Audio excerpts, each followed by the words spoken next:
ગુજરાતમાં હાલ વરસાદે વિરામ લીધો છે, જેના કારણે મેઘરાજાની રાહ જોવાઈ રહી છે। જો કે હવામાન વિભાગ દ્વારા આગામી દિવસો માટે ભારે વરસાદની આગાહી કરવામાં આવી છે। આ આગાહી મુજબ રાજ્યના કેટલાક વિસ્તારોમાં મુશળધાર વરસાદ વરસી શકે છે। ખાસ કરીને ઉત્તર ગુજરાત અને મધ્ય ગુજરાતના જિલ્લાઓમાં ભારે વરસાદની શક્યતા છે, જ્યારે સૌરાષ્ટ્ર અને કચ્છમાં સામાન્ય વરસાદની આગાહી કરવામાં આવી છે। હાલ ગુજરાત પર એકસાથે 4 વેધર સિસ્ટમ સક્રિય હોવાનું જણાઈ રહ્યું છે। તેમ છતાં ગુજરાતમાં હાલ વરસાદનું જોર ઓછું છે। બીજી તરફ મધ્યપ્રદેશ અને રાજસ્થાનમાં ભારે વરસાદ પડી રહ્યો છે। આ સિસ્ટમોની અસરથી આગામી દિવસોમાં રાજ્યમાં વરસાદી ગતિવિધિ વધવાની શક્યતા છે। અત્યાર સુધી ગુજરાતમાં સામાન્ય કરતાં આશરે 9% વધુ વરસાદ નોંધાયો છે, છતાં સૌરાષ્ટ્ર અને કચ્છના કેટલાક વિસ્તારોમાં સારા વરસાદની હજુ પણ રાહ જોવાઈ રહી છે।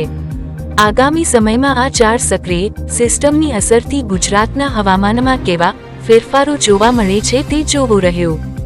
ગુજરાતમાં આજથી વરસાદનો નવો રાઉન્ડ શરૂ થશે। અંબાલાલ પટેલે વરસાદના 3જા રાઉન્ડની આગાહી કરી છે। હવામાન નિષ્ણાંત અંબાલાલ પટેલે કરી વરસાદ અંગે મોટી આગાહી કરી છે। આગામી દિવસોમાં રાજ્યમાં ભારે પવન સાથે મેહુલીઓ આવશે।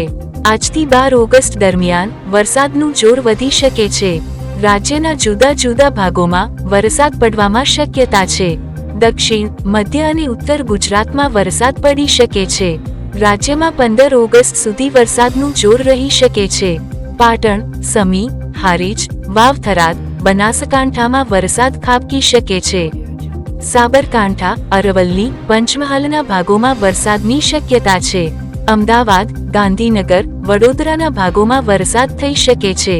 મઘા નક્ષત્રનો વરસાદ કૃષિ પાકો માટે ફળદાયી નીવડે તેવી આગાહી કરવામાં આવી છે। 23 ઓગસ્ટ પછી પણ રાજ્યમાં વરસાદી ઝાપટા પડવાની શક્યતા છે।